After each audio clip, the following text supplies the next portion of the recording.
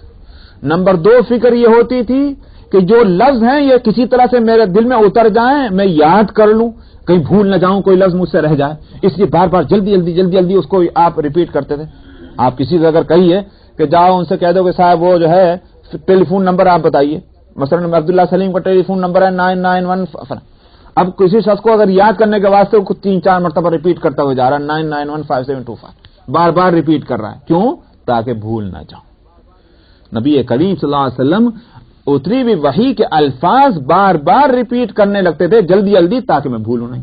یہ دوسرا بوجھ ہوتا تھا آپ پر۔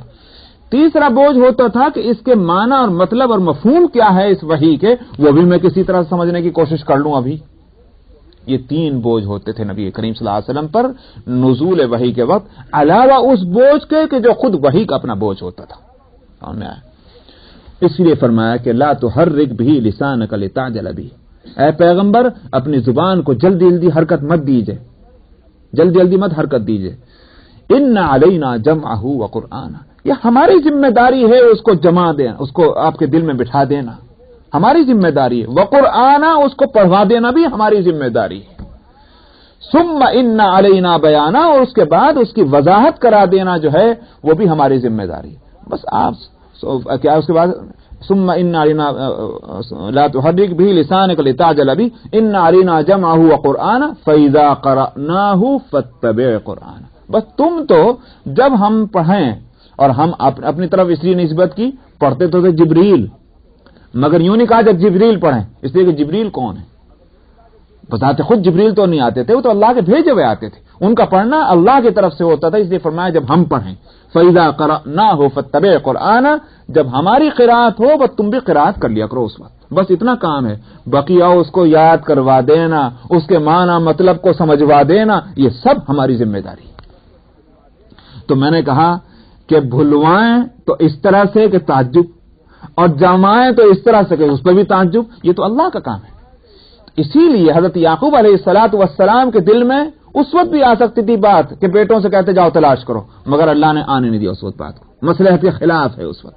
اب وقت آ گیا ہے کہ اب یوسف کے اس اوپر پڑے ہوئے پردہ جو ہے وہ اٹھنا چاہیے۔ اب یعقوب علیہ السلام کے دل میں بات آئی اور کہہ رہے ہیں بیٹوں سے کہ یا بنی یذهبوا، جاؤ اے بیٹو اور تلاش کرو یوسف کو اور اس کے بھائی کو، ولا تیأسوا من روح اللہ، اور مایوس نہ ہو اللہ کی رحمتوں سے، انہ لا یأس من روح اللہ الا القوم الکافرون، اللہ کی رحمتوں سے مایوس ہونا یہ تو قوم کافر کا کام ہے۔ فلما دخلوا علیہ، معلوم ہوتا ہے کہ ابا جان نے یوں بھی فرما دیا ہوگا کہ مصر جاؤ تلاش کرنے کو، تو یہ خود متعین ہو رہی بات۔ بھائی مصر میں بنیامین کا ہونا تو معلوم ہے، اس لیے اگر بنیامین کو تلاش کرنا اس کے لیے بھیجنا تو ٹھیک ہے، وہ تلاشی کیا کرنا، وہ تو محل میں ہے، لیکن یوسف کی اور یوسف کا لفظ پہلے لا رہے ہیں، یوسف کو تلاش کرو، یوسف کی تلاش مصر میں کیوں ہو رہی ہے؟ معلوم ہوا کہ وہ ہے نا اللہ کی طرف سے سارا معاملہ، تو تلاش کرانا تو اصل یوسف کو ہے، بنیامین تو موجود ہے محل میں، لیکن تلاش کرانے کے لیے یوسف کو بھی بھیج رہے ہیں کہاں مصر میں۔ اس لیے فلما دخلوا علیہ، حکم کے مطابق یہ سب کے سب کہاں آئے؟ پھر آ گئے مصر، اور پھر وہیں بادشاہ کے دربار میں پہنچ گئے۔ وہاں پہنچ کر کے فلما دخلوا علیہ، جب بادشاہ مصر کے پاس پہنچے کہنے لگے اے عزیز، عزیز کون ہے؟ یوسف علیہ السلام، اس وقت چونکہ اس منصب پر ہیں جو بادشاہی منصب ہے تو بادشاہ کو وہاں عزیز کہا جاتا تھا، کہنے لگے اے عزیز، ہم کو اور ہمارے گھر والوں کو تکلیف نے آ پکڑا ہے، اور ضر ہم کو بھی ہمارے گھر والوں کو، مراد یہ ہے کہ اب کہنا یہ تھا کہ ہم تیسری مرتبہ آئے ہیں۔ ارے بھائی تم نے تو گھر ہی دیکھ لیا، ابھی کچھ دن پہلے آئے تھے غلہ لینے کے لیے، پہلی مرتبہ دے دیا، دوسری مرتبہ آ گئے، چلو دوسری مرتبہ کا آنا تو پہلے سے معلوم تھا، اب پھر ابھی فوراً آ لیے، ابھی گھر پہنچے ہوں گے، گھر سے پھر آ رہے ہیں، تو یہ کیا بات ہے کہ جب چاہتے ہیں غلہ مانگنے کے واسطے؟ اب یوں کہہ رہے ہیں، اس کے وجہ جواز بتلا رہے ہیں کیوں ہم جلدی سے آ گئے۔ فرمایا کہ مسنا واہلنا الضر، ہم کو اور ہمارے گھر والوں کو تکلیف نے آ پکڑا ہے، مطلب فقر و فاقے، مصیبتیں جو ہیں، پریشانی ہیں۔ وجئنا ببضاعۃ مزجاۃ، اجی اب تو یہ حالت ہو گئی کہ غلے کی قیمت بھی پوری نہیں ہے، پوری قیمت بھی نہیں ہم لا سکے، بضاعہ مزجات، بہت حقیر سی پونجی. بضاعہ پونجی وہ جو جمع کر کے کس طرح معلوم ہوتا ہے کہ سکہ نہیں تھا، کرنسی نہیں تھی، بلکہ گھر کے کچھ برتن، کچھ یہ ٹوٹے پھوٹی چیزیں، جو کچھ بھی کپڑے وغیرہ، کچھ اس طرح کی چیزیں اکٹھی کر کے اور وہ لے آئے کہ جس کو قیمت نہیں کہا جا سکتا. ببضاعۃ مزجات، مزجات حقیر سی چیز جس کو کاؤنٹ نہ کیا جا سکے، جس کو کوئی پوزیشن اور ویلیو نہ دی جا سکے. وجئنا ببضاعۃ مزجات فاوفی لنا الکیل وتصدق علینا، ہمارا تول جو ہے وہ پورا کر دیجئے. یعنی جس طرح سے ایک آدمی کو کہ اونٹ کے برابر دیتے تھے اور پہلے بھی ہم کو دیا، ویسے ہی اب کو بھی دے دیجئے. وتصدق علینا، اور ہمارے اوپر صدقہ کیجئے. مطلب کیا ہے؟ یہ اضافہ جو ہے یعنی کم قیمت میں زیادہ مال دینا. وتصدق علینا اس کو کہہ رہے ہیں.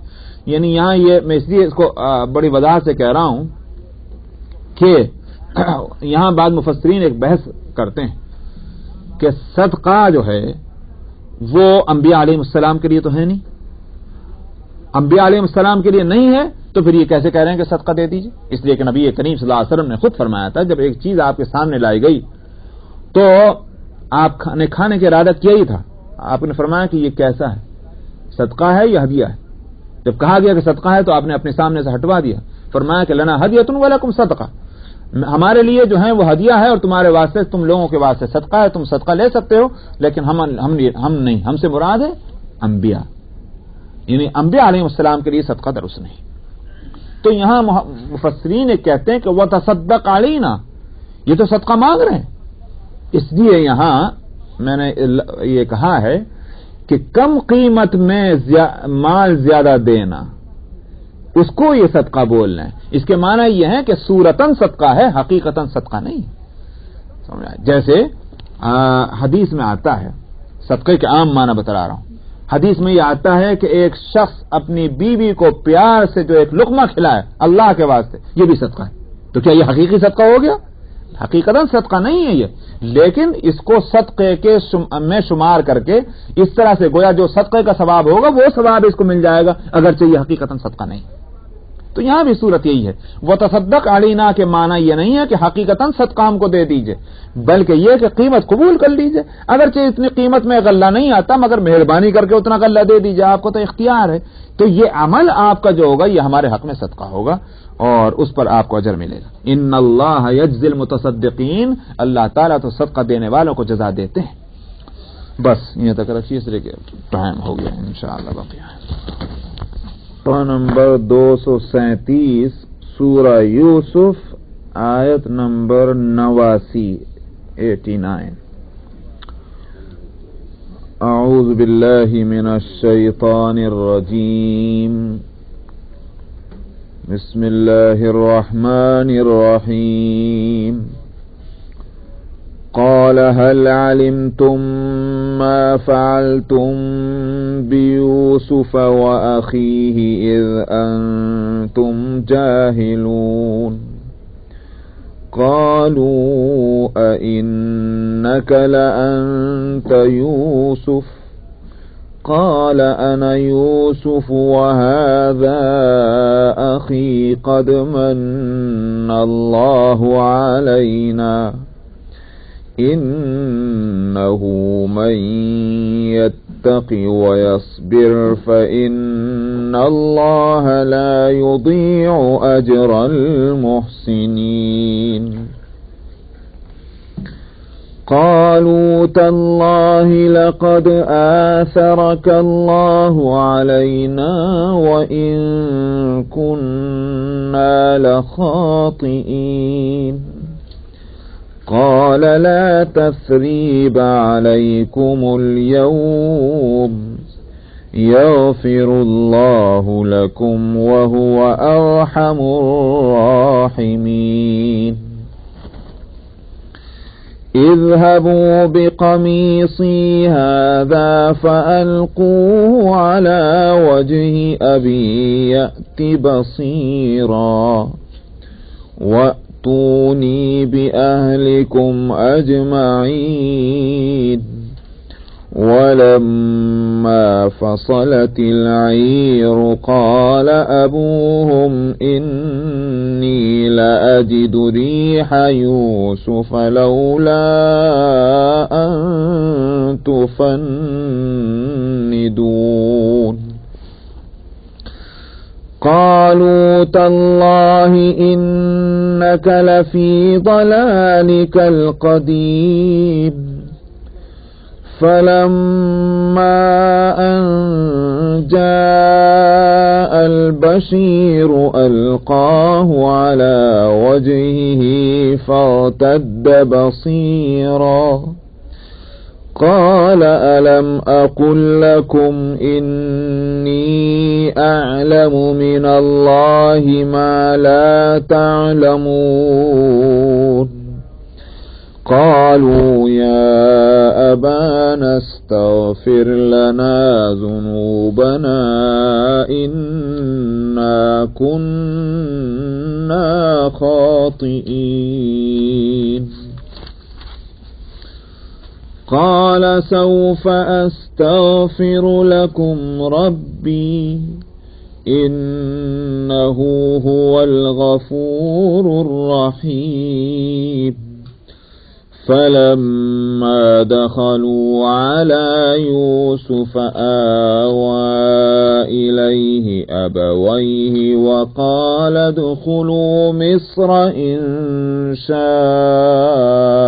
الله آمنين ورفع أبويه على العرش وخروا له سجدا وقال يا أبت هذا تأويل رؤياي من قبل قد جعلها ربي حقا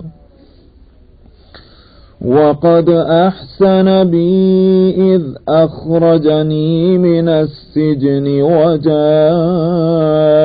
بكم من البدو من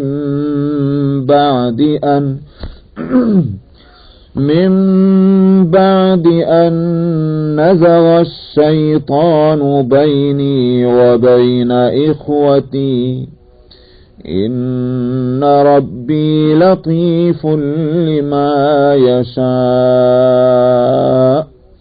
إنه هو العليم الحكيم رب قد آتيتني من الملك وعلمتني من تأويل الأحاديث فاطر السماوات والأرض أنت وليي في الدنيا والآخرة توفني مسلما وألحقني بالصالحين ذلك من أنباء الغيب نوحيه إليك وما كنت لديهم إذ أجمعوا أمرهم وهم يمكرون وما أكثر الناس ولو حرصت بمؤمنين وما تسألهم عليه من أجر إن هو إلا ذكر للعالمين صدق الله العظيم. برادران یوسف حضرت یوسف علیہ السلام کے پاس پہنچ گئے ہیں اور دوسری دفعہ غلہ لینے کے لیے، اور انہوں نے جو کچھ لے کر آئے تھے وہ اپنی پریشانی ظاہر کی کہ ہم تو بہت پریشان ہیں، اب ہمارے پاس تو قیمت بھی دینے کے لیے کچھ نہیں ہے، تھوڑی سی جو کچھ تھی وہ ہم لے آئے ہیں اور خدا کے واسطے ہماری مدد کی جائے۔ معلوم ہوتا ہے کہ یوسف علیہ السلام کا پیمانہ صبر اب جو ہے وہ چھلک گیا ہے، یا لبریز ہو گیا، جو بھی آپ مناسب شان لفظ بولیں، اور پھر اللہ کی مصلحت بھی اب یہ ہے کہ اب مسئلہ ڈھکا چھپا اب نہیں رہنا چاہیے، اب کھل جانی چاہیے بات۔ یوسف علیہ الصلوۃ والسلام نے جیسے سنا تو انہوں نے فرمایا هل علمتم ما فعلتم بیوسف واخیہ اذ انتم جاہلون، کیا تمہیں پتا ہے کیا تم نے کیا تھا یوسف کے ساتھ اور اس کے بھائی کے ساتھ جب تم ناواقف تھے؟ ناواقف کہیں سے تھے؟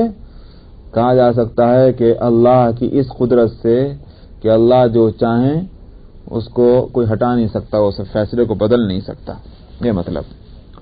تو اب یہ جو حضرت یوسف علیہ السلام نے کہا کہ یوسف اور اس کے بھائی کے ساتھ تم نے کیا کیا وہ تم کو معلوم، تو یہ فوراً چونک گئے۔ قالوا اِنَّكَ لَأَنْتَ یوسف، وہ کہنے لگے اجی تو کیا آپ ہی یوسف ہیں کیا؟ اِنَّكَ لَأَنْتَ یوسف، اس کا ترجمہ بالکل ٹھیک اردو میں ایسے ہی کیا جائے گا اور موقع بھی یہی، اجی کیا آپ ہی یوسف ہیں کیا؟ قال انا یوسف وہذا اخی، تو میں نے عرض کیا تھا کہ ناک نقشہ تو ذہن میں بیٹھ رہا ہے، آخر کو بھائی ہے، مگر جس منصب پر موجود ہیں اور سینکڑوں میل اور 40 سال کا عرصہ گزر چکا، سینکڑوں میل دور، اور کہاں یہ غریب گھرانہ اور کہاں یہ بادشاہ، یہ سمجھتے ہوں گے ناک نقشہ دیکھ کر بھئی اب ناک نقشہ مل ہی جاتا ہے ایک آدمی کا دوسرے آدمی سے، تو بس اس طرح نظر انداز کرتے تھے۔ اب جو انہوں نے کہا کہ یوسف، انہوں نے کہا ہے یہ یوسف کی بات کیسے آئی، اور پھر ناک نقشہ فوراً وہی پکار اٹھا، اس لیے کہا کہ انک لانت یوسف، کیا آپ ہی یوسف تو نہیں ہے کہیں؟ انہوں نے کہا کہ انا یوسف وہذا اخی، میں یوسف ہوں اور یہ جو ہے بنیامین یہ میرا بھائی ہے جس کو پہلے روک لیا گیا تھا۔ اب اس کے بعد انہوں نے کہا قد من اللہ علینا، اللہ نے ہمارے اوپر بڑا احسان کیا، میں بھی موجود، بھائی بھی موجود، تم بھی موجود، ابا جان بھی وہاں موجود، تو سب کی مطلب یہ ہے کہ معلوم ہو گیا 40 سال کے عرصے میں تو دنیا بدل جاتی ہے، مگر یہ اللہ کا احسان ہے کہ اس نے ہم میں سے زیادہ عرصے ایک کو دوسرے سے جدا نہیں رکھا، اور ہم سب ایسے حالات پیدا ہو رہے ہیں کہ ہم ایک دوسرے سے مل رہے ہیں۔ قد من اللہ علینا، اللہ نے ہم پر احسان فرمایا، انہ من یتقی ویصبر فإن اللہ لا یضیع اجر المحسنین، اور یہ کوئی میری خصوصیت نہیں کہ اللہ کا احسان بس میرے اوپر ہے اور کسی پہ ہو نہیں سکتا، میں کہ جو بھی تقوی اختیار کرے گا، خوف خدا اپنے دل میں پیدا کرے گا، ویصبر اور صبر کرے گا، فإن اللہ لا یضیع اجر المحسنین، اللہ تعالیٰ نیکوکاروں کے اجر کو ضائع نہیں کرتے۔ صبر جو ہے ظاہر ہے کہ اس سے بڑھ کر اور کیا صبر ہوگا جو حضرت یوسف علیہ السلام نے کیا، کوئی اور ہوتا تو ان بھائیوں کو جنہوں نے کنویں میں ڈھکیل دیا تھا پہلے دن جوتے مار مار کر نکلوا دیتے دربار سے، لیکن نہیں، بلکہ یہ کہ اتنے دن تک صبر کیا، ایک لفظ ان کو غلط نہیں کہا، برداشت کرتے رہے۔ ورنہ واقعہ یہ ہے نا، کہا کرتے ہیں کہ بھئی جن سے ظلم ہو ظالم کی صورت دیکھ کر بھی غصہ آتا ہے، ظالم آنکھوں کے ساتھ کہتے ہیں کم سے کم تم میرے نظر سے ہٹ جاؤ، میں دیکھنا نہیں چاہتا تم کو، اس لیے کہ مجھے اپنی پرانی بات یاد آتی۔ دیکھا ان کی خاطر مدارات کی، ان کو سامان دے کر رخصت کیا، بڑے احسان اور اکرام ان کا کیا، اس سے بڑھ کر اور صبر کیا ہو سکتا ہے؟ اور نہ صرف اتنا ہی کیا بلکہ یہ کہ اللہ کی مصلحتوں کے مطابق راز کو کھولا بھی نہیں، راز کو راضی رہنے دیا اس وقت تک جب تک اللہ کی حکمت کا متقاضی نہیں کہ بھائی اب کھلنا چاہیے، تو اس سے بڑھ کر اور کیا صبر ہوگا؟ فرمایا کہ جو تقوی اختیار کرے اور صبر کرے، فإن اللہ لا یضیع اجر المحسنین، تو اللہ تو وہ ہیں کہ جو نیکوکاروں کے اجر کو ضائع نہیں کرتے، اس کا بدلہ ملتا ہے۔ قالوا تاللہ لقد آثرک اللہ علینا وإن كنا لخاطئین، وہ سارے بھائی سب کی گردنیں تو جھکی ہوئی ہوں گی، اب سمجھ میں آپ تو سارے کرتوت اپنے یاد آئے ہوں گے، حیرت ہے کیا ہم نے کیا حرکت کی ہے، اور اب ہم کس کے سامنے کھڑے ہوئے ہیں؟ جس کو کنویں میں ڈالا تھا وہ تو آج بادشاہ بنے ہوا، ہم اس کے سامنے بھیگ کے ہاتھ پھیلائے کھڑے ہیں، تو کیا تماشا ہے؟ اس لیے شرمندہ ہو کر کہنے لگے قسم اللہ کی، اللہ نے آپ کو بڑھایا ہے ہمارے مقابلے میں۔ لقد آثر ایثار کہتے ہیں ترجیح دینا، کسی کو پریفر کرنا، پرائرٹی دینا کسی کو، یہ ہے ایثار۔ اور میں اللہ تعالیٰ نے آپ کو ہمارے اوپر پرائرٹی دے دی ہے، آپ کا درجہ بڑھا دیا ہے ہمارے مقابلے میں۔ وَإِن كُنَّا لَخَاطِئِينَ، اور ہم سے خطا بھی تو ہوئی، ہم تھے بھی خطا کار، اس واسطے ہم تو ٹھہرے خطا کار اور آپ کا درجہ اللہ نے بڑھا دیا۔ اب بھی دیکھیے یوسف علیہ السلام کا مقام، قال لا تثریب علیکم اليوم، یوسف علیہ السلام نے فرمایا کہ تمہارے اوپر آج کوئی مواخذہ نہیں، یغفر اللہ لکم، اللہ تم سب کی مغفرت کرے گا، وہو ارحم الراحمین، وہ تو مہربانوں میں سے سب سے بڑھ کر مہربانی کرنے والا ہے، اس لیے توقع یہ ہے کہ وہ بھی معاف کرے گا، مغفرت کر دے گا، کوئی مواخذہ نہیں، جو ہوا ہوا بھول جاؤ سب۔ یہ ہے ایک یوسف علیہ السلام کے رتبے کی بلندی کے بعد آخر کو نبی ہیں۔ اسی واسطے نبی کریم صلی اللہ علیہ وسلم سے صحابہ نے پوچھا، یا رسول اللہ سب سے زیادہ بزرگ آدمی کون ہے؟ ای الناس اکرم، یہ آپ نے سوال کیا گیا تھا، کون ہے زیادہ بزرگی والا آدمی؟ آپ نے فرمایا کہ یوسف علیہ السلام کے، اس لیے کہ نبی ابن نبی ابن نبی ابن، بھائی نبی ہیں، نبی ابن نبی ہیں اور ابن نبی ہیں۔ حضرت ابراہیم علیہ السلام نبی، ان کے بیٹے اسحاق علیہ السلام نبی، ان کے بیٹے یعقوب علیہ السلام نبی، ان کے بیٹے یوسف علیہ السلام نبی، ان سے بڑھ کر اور کون بزرگی والا ہوگا؟ معلوم اس سے یہ بھی معلوم ہوا کہ خاندانی شرافت کوئی درجہ اور کوئی معنی رکھتی ہے، مگر شرافت کے معنی یہ نہیں کہ صاحب یہ خان بہادر کا خاندان ہے، بلکہ مراد یہ کہ یہ دیندار ہیں، دیندار ابن دیندار ابن دیندار ابن دیندار، عالم ابن عالم ابن عالم ابن عالم، یہ مراد ہے۔ ورنہ یہ پدرم سلطان بود خالے کہتے رہی، اس سے کیا ہوتا ہے؟ تو خاندان کی شرافت اثر رکھتی ہے۔ آپ نے صحابہ نے عرض کیا کہ ہم یہ نہیں پوچھنا چاہ رہے، اور کیا پوچھنا چاہ رہے ہیں؟ تو خیر آخر یہ ہے کہ آپ نے فرمایا مراد یہ پوچھنا چاہتے ہو کہ تمہارے قبیلوں میں کون ہے عزت والا، یعنی مطلب یہ ہے کہ تمہاری ان برادریوں میں؟ صحابہ نے کہا ہاں یا رسول اللہ، ہم اسی بارے میں پوچھ رہے ہیں۔ آپ نے فرمایا کہ جو جاہلیت میں شریف ہے وہ اسلام میں بھی شریف ہے۔ یہ کہ اخلاق اور کردار جو ہیں یہ انسان کی طبیعت بناتی، تعلیم اس پر نکھارتی ہے۔ یعنی تھوڑا دیر کے ایسا سمجھیے جیسے برتن پر قلعی کرنا ہے، تو اگر صلاحیت نہیں ہے برتن کے اندر قلعی کو لینے کی، پہلے اس پر میل کچیل ہے، کہاں سے قلعی اس پر آئے گی؟ اگر میل کچیل نہیں صاف ہے، اب آپ اس پر کوئی قلعی کریں گے، کھٹ سے اس پر رنگ اس پر جو ہے وہ نکل ہو جائے گی۔ تو طبیعتوں میں اگر صفائی اور ستھرائی اور سلامتی ہے، تعلیم جو ہے وہ تھوڑی سی تعلیم بھی جلدی اثر کر جائے گی اور آدمی نکھر جائے گا۔ لیکن اگر طبیعت میں کھوٹ ہے، سلامتی نہیں ہے، تو تقریروں پہ تقریریں کیے جائیے، کلاسوں کی کلاسیں اس کو دیتے رہیے، لیکن اپنی جگہ وہ ٹس سے مس نہیں ہوگا، اس لیے کہ طبیعت میں کھوٹ ہے، کجی ہے، خرابی ہے۔ آخر آپ دیکھتے ہیں کہ نبی کے نبوت اور نبوی کمالات میں تو کوئی فرق نہیں ہے، لیکن ابو ہریرہ، عمر فاروق، ابو بکر صدیق اگر وہاں سے فیض پا رہے ہیں، ابو جہل کو کیا ہوا؟ سوائے اس ابو جہل کو یہ تو نہیں کہ سورج کی روشنی جو ہے ادھر زیادہ پڑ رہی تھی ادھر کم پڑ رہی تھی، جو چراغ نبوت کی روشنی تو سب پر یکساں تھی، فرق تھا تو صلاحیت کا تھا۔ آئینہ سامنے آ گیا تو پورے سورج کی روشنی اس میں اتر گئی، اور الٹا دوا سامنے رہے تو اس میں کہاں سے ہوگا؟ تو اس لیے میں نے کہا کہ صلاحیتیں جو ہیں یہ بڑی اہم۔ اس پر یاد آئی تھی وہ حدیث کہ حضرت یوسف علیہ السلام تو کریم ابن کریم ابن کریم ابن کریم ہے۔ اس کا یہ اثر ہے کہ خطا کاروں کی خطا کاری جب سامنے آئی اور انہوں نے اقرار کیا اپنے خطا کار ہونے کا، تو اب یہ نہیں کہ صاحب شیر بن جائیں اور کسی طرح غصہ اترنے کو تیار نہ ہو۔ اللہ تثریب علیکم اليوم یغفر اللہ لکم، میں دکھلاوے کو بھی نہیں، بلکہ یہ کہ اللہ تعالیٰ معاف فرمائے تمہارے اوپر، اللہ کریم ہے، رحیم ہے، وہ بے شک معاف کریں۔ اسی واسطے آخر کو نبی کریم صلی اللہ علیہ وسلم بھی تو سید الانبیاء ہیں۔ جب مکہ فتح ہوا، وہی مکہ ہے کہ جن کے بسنے والوں نے وہ حالات پیدا کر دیے تھے کہ جن کو کل تک صادق اور امین کہا کرتے تھے، ان کو وہاں ایک گھڑی رکھنے کو تیار نہیں، ایک موقع نہیں، کتنے موقع وہاں ہیں۔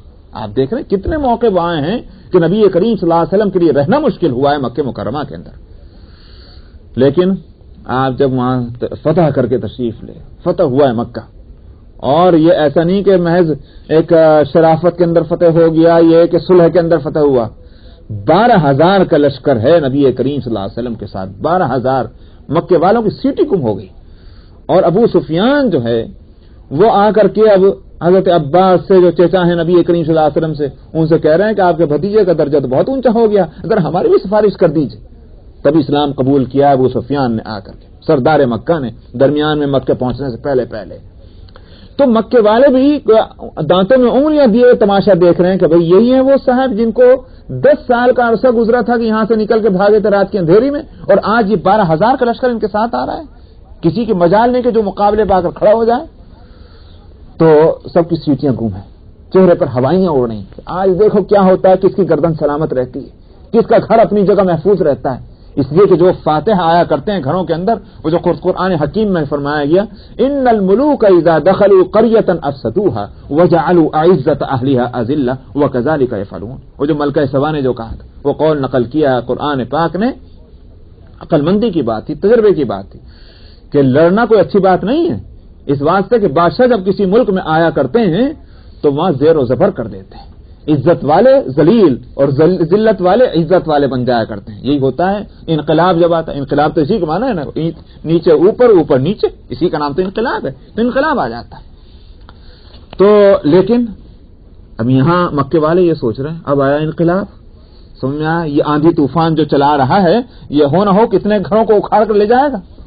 نبی کریم صلی اللہ علیہ وسلم دیکھ رہے ہیں، ایک طرف تو آپ کے داخلے کا انداز کیا، سینہ پھلائے ہوئے ہیں، گردن اکڑی ہوئی ہے، آپ جو ہیں وہ کچھ نعرے لگاتے چلے جا رہے ہیں، نہیں، آپ کا عالم یہ ہے کہ آپ اپنی اونٹنی پر اس طرح سے بیٹھے ہیں کہ عاجزی، تواضع اور انکساری اور دنوں سے بھی زیادہ ہے، اتنی کہ چہرہ آپ کا سر مبارک جھکتے جھکتے اور اونٹ کے کوہان کو جا لگا، اتنا جھکا ہو رہا ہے، اس لیے کہ میں کون اور کیا میرے اندر طاقت، یہ تو اللہ کے فضل سے ہو رہا ہے جو کچھ ہو رہا ہے، کہ مکہ جو ہے ام القری، ساری دنیا کا مرکز، آج جو ہے وہاں اسلام کا جھنڈا جو ہے میرے ہاتھوں لہرائے گا، یہ اللہ کی مہربانی، یعنی یہ احساس ایک طرف تو یہ، اور دوسری طرف مکے والوں کو جب اس حالت میں دیکھا کہ چہرے پر ہوائیاں اڑ رہی، تو آپ نے خود ہی بلا کے پوچھا کیا خیال ہے تمہارا میرے بارے میں؟ تو مکے والوں نے کہا آپ تو کریم ابن کریم ہیں، ہمارے بہت اچھے بھائی ہیں۔ آپ نے فرمایا کہ میرا جواب تمہارے لیے وہی ہے کہ جو یوسف کا اپنے بھائیوں کے لیے تھا، لا تثریب علیکم اليوم یغفر اللہ لکم وهو ارحم الراحمین۔ آپ نے بھی اس وقت یہ فرمایا آج تمہارے سے کوئی مواخذہ نہیں، بس جاؤ تم آزاد، انتم الطلقاء، آپ نے فرمایا کہ تم سب آزاد ہو، تمہارے سے کوئی مواخذہ نہیں۔ سارے مسئلے، سارے جھگڑے، نہ صرف یہ کہ آپ ذرا اس رات کا مت تصور کیجئے کہ جس رات میں آپ نے ہجرت کی ہے، یا اس 13 سالی کو مت تصور کیجئے کہ 13 سال میں کتنے پتھر کھائیں، بلکہ یہ تحریک اسلامی کے راہ میں اس 10 سال کے مدنی دور میں کتنی مشکلات پیدا کی مکے والوں نے، کوئی کسر چھوڑی ہے اس طاقت کو کچلنے کے لیے؟ تو 23 سال کی مسلسل جو ہے زیادتیاں، پل بھر میں آپ کہہ رہے ہیں کہ لا تثریب علیکم اليوم انتم الطلقاء، یہ بولنے کو تو ایک ہلکا پھلکا لفظ ہے، لیکن اگر ہم اپنی زندگیوں میں واقعی دیکھیں اس کو رچانے کی اور اس کو بسانے کی کوشش کریں اپنی زندگیوں میں، بڑا مشکل ہے، بہت مشکل ہے۔ ارے ایک ڈاڑ کا جھگڑا کسی سے ہو جائے تو ہم اس کو بخشنے کو تیار نہ ہوں، یہاں تو زندگی کا مسئلہ ہے۔ نبی کریم صلی اللہ علیہ وسلم کے سمجھ لیجئے آپ کہ 62 میں 61 سال ظلم سہتے ہوئے، 61ویں سال ہے نا عمر شریف آپ کی، اس وقت جس وقت مکہ فتح ہو رہا ہے، سن 8 ہجری ہے تو 61 سال ہو گئے، 63ویں سال میں تو آپ کا یہ وصال ہو گیا، تو 61 سال ہو گئے ہیں مصیبتیں جھیلتے جھیلتے جھیلتے جھیلتے، اور آپ نے پل بھر میں سب کو صاف کر دیا، معاف کر دیا۔ تو یہاں حضرت یوسف علیہ السلام نے بھی اپنے بھائیوں کو اس طرح سے معاف کیا، فرمایا کہ نہیں ہے تمہارے اوپر آج کوئی معاوضہ، اللہ تعالیٰ تمہاری مغفرت فرمائے گا، اور وہ مہربانی کرنے والوں میں سب سے بڑھ کر مہربانی کرنے والا ہے۔ اذهبوا بقميصي هذا فألقوه على وجه أبي يأتي بصيرا، فرمایا کہ یہ میری قمیص لے جاؤ، میرا کرتا، اور میرے ابا کے چہرے پر اس کو لے جا کے ڈال دو، یاتی بصیرہ، ان کے آنکھیں لوٹ آئیں گی، ان کی نظر پھر ٹھیک ہو جائے گی۔ وہ جو وہ غم میں فراق میں جو ان کی آنکھیں چلی گئیں، ابھی آیت گزری تھی نہیں گزری تھی، آیت نمبر 84 کے اندر، وَابْيَضَّتْ عَيْنَاهُ مِنَ الْحُزْنِ وَهُوَ كَظِيمٌ، کہ اس کی آنکھیں غم سے سفید ہو گئی تھی، اور وہ تو غم بہت پیتے تھے، تو آنکھیں سفید، اب نظر نہیں آتا۔ حضرت یعقوب علیہ السلام کو حضرت یوسف علیہ السلام نے کہا یہ میرا کرتا لے جاؤ۔ اب یہ مفسرین جو بحثیں کرتے ہیں میرے خیال سے وہ قیاسی ہیں کہ بھئی کرتا کون سا تھا، جو پہن رہے تھے وہی تھا، کوئی اوپر سے کوئی خاندانی طور پر کوئی چلا آ رہا تھا وہ تھا، جس چیز کا کوئی محض اندازہ ہے، کوئی بھی ہو سکتا ہے۔ بہرحال یوسف علیہ السلام نے اپنا کرتا دے دیا۔ یأتی بصیرا وأتونی بأہلکم اجمعین، اور اپنے گھر والوں کو سب کو لے آؤ۔ یہ ہے دیکھیے فرق نبی کا اور غیر نبی کا۔ آپ قرآن پاک کے الفاظ میں غور کریں، واقعی یہ عربی جاننا جو ہے قرآن کے لیے وہ ویسے ہی نہیں ہے، محض عربی جاننا نہیں بلکہ غور کر کے سمجھنے میں۔ جہاں جہاں برادران یوسف کی بات کو نقل کیا گیا ہے حضرت یعقوب علیہ السلام کے تعلق سے، تمہارے ابا، تیرے ابا، تمہارے ابا، اپنی بات ہی نہیں کہتے، جیسے وہ علیق ابا ہمارے ابا ہیں ہی نہیں۔ یاد ہے آپ کو؟ یہ بھول گئے؟ دیکھیے ابھی آیتیں گزر چکی تھیں، پھر میں کہیں سے لاتا ہوں، وہ جو تھا کہ وہاں جا کے کہنا، یہ دیکھیے آپ آیت نمبر 80 پڑھیے، آیت نمبر 81، آیت نمبر 81، ابھی جو اس سے پہلے کے پیج پر 236 پر، ارجعوا الی ابیکم فقولوا یا ابانا ان ابنک سرق۔ یہ آیت پڑھ لی نا؟ کیا کہا اس بڑے بھائی نے اپنے بھائیوں سے؟ جاؤ تم لوٹ جاؤ اپنے ابا کے پاس اور کہہ دینا ابا سے، ابا جان آپ کے بیٹے نے چوری کی۔ یہی ہوا نا؟ ایک انداز تو یہ ہے، اور دوسرا انداز یہاں حضرت یوسف علیہ السلام کا۔ یوسف علیہ السلام نے یوں نہیں کہا کہ جاؤ اپنے ابا کے پاس، وہاں کہ میرے ابا کے پاس۔ یہی ہے، آپ اس کو بہت معمولی بات نہ سمجھیں، یہ دراصل ایک اخلاق اور بد اخلاقی میں یہی تو فرق ہے۔ وہاں اخلاق ہے نبی کے اندر، تو اپنے ابا کو اپنے ابا کہہ رہے ہیں، وہاں بد اخلاقی ہے اس لیے کہ نبوت نہیں ہے ان کے پاس، نبوی کمال سے محروم ہے، تو جہاں ذرا سے کوئی بات ہی فوراً ابا کو دوسرا ابا کہہ دیا۔ یہ ہے ایک یوں کہ اخلاق و بد اخلاقی کا فرق۔ تو کہتے ہیں کہ اذهبوا بقمیصی ھذا فالقوه علی وجه ابی یاتی بصیرا واتونی باہلکم اجمعین، اور اپنے پورے خاندان کو، گھر والوں کو لے آؤ۔ اپنے گھر والے نہیں کہا اس لیے کہ ان کا گھر والا وہاں کہاں تھا، یہاں تو انہی کے گھر والے، ان کے بھائیوں کے، مطلب ان کی بیویاں، ان کے بچے جو بھی ہیں ان سب کو لے کر آ جاؤ۔ ولما فصلت العیر قال ابوہم انی لاجد ریح یوسف لولا ان تفندون۔ اب یہ قافلہ چلا کہاں؟ وہ فلسطین کی طرف، عیر فصل یفصل، جدا ہوا قافلہ یہاں سے، ابھی راستے ہی میں ہے، ابا جان وہاں سے بول رہے فلسطین میں، یعقوب علیہ السلام۔ قال ابوہم، ان کے ابا کہنے لگے، انی لاجد ریح یوسف لولا ان تفندون، اگر تم مجھے بہکاوا نہ کہہ دو تو مجھے یوسف کی خوشبو آ رہی۔ دیکھا، ابھی وہ مصر کے سرحد سے ہی نکلا ہے قافلہ، کرتا ان کے ساتھ میں ہے، اور وہاں یعقوب علیہ السلام کہہ رہے ہیں اپنے بیٹوں سے، اپنے گھر والوں سے، اور بیٹے تو یہاں ہیں اور جو گھر والے تھے، مجھے تم اگر بہکاوا نہ کہو، بہکاوا کا مطلب سٹھیا گیا بڈھا، عقل خراب ہو گئی، یہ ہے، اگر تم مجھے بہکاوا نہ کہو تو میں بتاؤں مجھے یوسف کی خوشبو آ رہی۔